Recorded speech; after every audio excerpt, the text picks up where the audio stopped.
Hello, everyone. Let's tune into this weekend's Mars-Uranus conjunction. We're definitely already in the energy of it. Right? We're a few degrees from the exact conjunction. And with Mars transits in general, since Mars is very visceral, engaging, it's very much like here it is, it's active, it's something we can connect with. We will often be playing it out and kind of moving through whatever the experience is well before the actual exacting of the aspect itself. This is because Mars is all about, like, we're having a specific experience. Here's the content. This is what I'm reacting to or defending against, or, how I'm choosing to respond.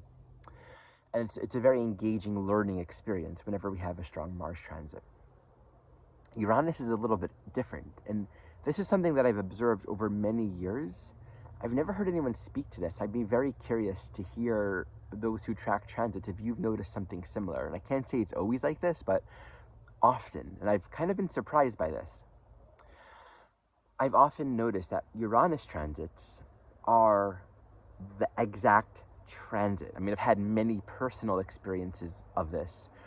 And what I observe is often there's the time around the transit. Of course, Uranus transits are a larger period of time, especially if we're looking at the transiting planet. But even transits to Uranus, the movement towards the exact aspect with Uranus, there's like an energetic, right?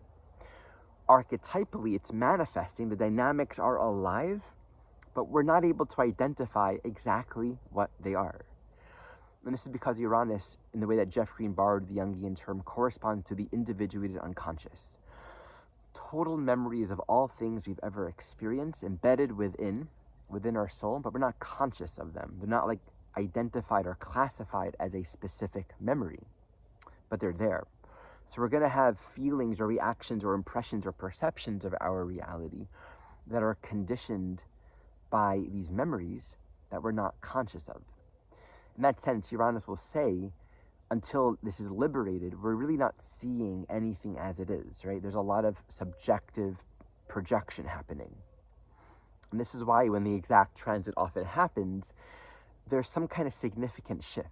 Like something happens, often it will seem out of the blue. We'll surprise ourselves, or events will surprise us. But if we're in touch with the soul program and sort of the content inside that's being liberated, that's being released, where we're freeing up our own conditioning, if we follow all of these archetypal dynamics that have been emerging, speak to where there's that liberation, where essentially we're on this journey of unraveling and like getting more in touch with who we essentially are without all of our story, without all of the suppression. So Uranus is operating subliminally, and our perceptions are kind of coming from this more subliminal root place that we're not aware of. And I think of it as like the beep, beep, beep, like the little signals that are like, we can sense the signals of something, but we're like, what is it? What are we tracking? So it's helpful to appreciate that any transit to Uranus is going to speak to something that we're freeing up. And in that freeing up, we're going to face where there's like some dimension of life that we're just going to see it unclearly. We're like, I don't want to contend with this. I don't want to look at this. It's bothering me. It's pushing against my need for freedom. That's a common Uranian sense of, I don't want to go there. I'm just going to check out, right? Or ways in which we're trying to fit ourselves into a paradigm or a box, a construct that just isn't right for us. Trying to belong within kind of some sort of social or cultural reality that requires us to be someone that we're not. And so we're going to be internally very dissociative and feel deeply out of place with ourselves. So a transit like Mars, with Uranus, to me, it's very clear there can be a lot of energy, a lot of content emerging. But I think we have to wait until this weekend to really, really get it. There's like a depth of content that's wanting to be freed up.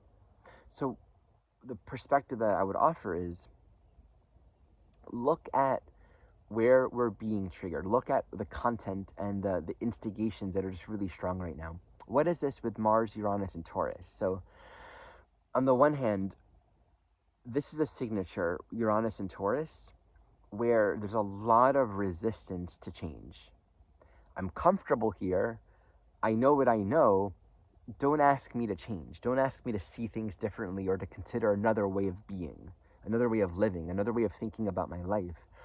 even if it's better, the fundamental resistance with Uranus and Taurus is I'm comfortable and I know what I know and it's safe, it's predictable, even if it's hard.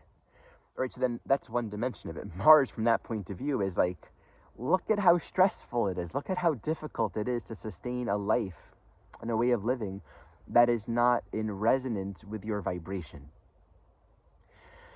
The other dimension with Uranus and Taurus is a sort of protectiveness.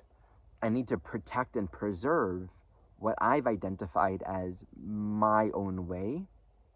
And so any elements in my environment that feel threatening to that solitude or that peace or that ground or that stability that I need, I'm going to just check out or dissociate, right? That might either mean, learn to sort of acquiesce to what's uncomfortable, or just completely alienate ourselves and be in that very strong sort of alienated hermit type of dynamic.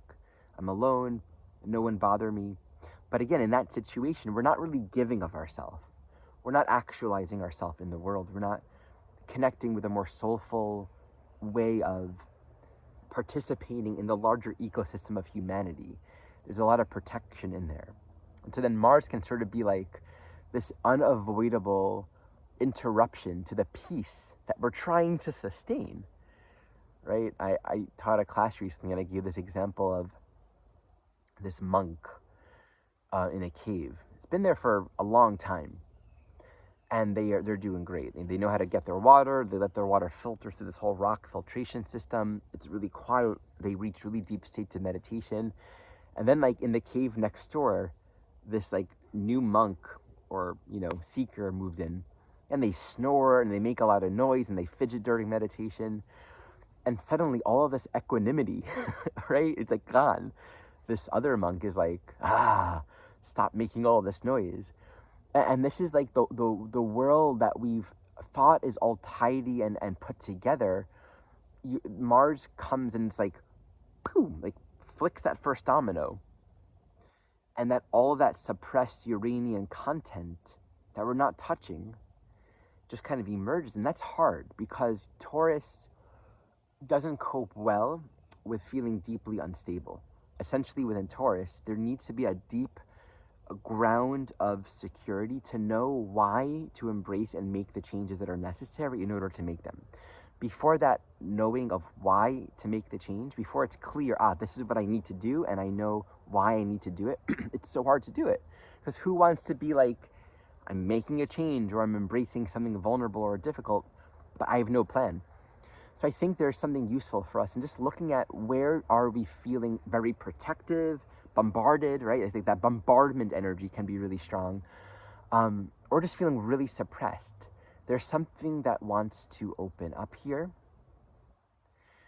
Energy, and I would say more freedom, more life, more relaxation, a deeper sense of ground. But I think coming there might mean really meeting the very places where we're like, I don't want to go there, right?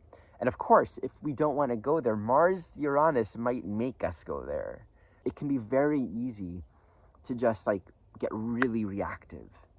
And the thing about Uranus, especially with Mars, the energy that's suppressed, it's either going to just blow up from within us or it's going to manifest as an external event. Like really, essentially everything on the inside that's not met has no choice but to show up as something that seems to be outside of us, right? That's kind of how this oneness works. So, with that, I think that's a useful little perspective on that Mars-Uranus. A couple announcements. As always, I'm available for one-on-one sessions, as well as long-term soul-to-soul companionships. The Evolutionary Astrology second annual conference is now open for enrollment. We have a discount for those that enroll through the end of the month. You can check out the website in the description below. My Planet That Squares the Nodes free intro class and the series, I postponed that for 2 months. And this is because I don't want it to actually conflict with the conference. So my free class is going to be in October. And you can sign up for that free intro class to the series also down below. And as always, I have many class series, including an entire self-study program that you can purchase and then join in during any of my live cohorts. Lastly, I often will write articles in tandem to these videos. Sometimes the video will come first, sometimes the article, and they kind of inform each other. So if you want to receive these articles along with updates on my videos and any other classes and offerings, you can sign up to my mailing list below. Thank you so much for watching.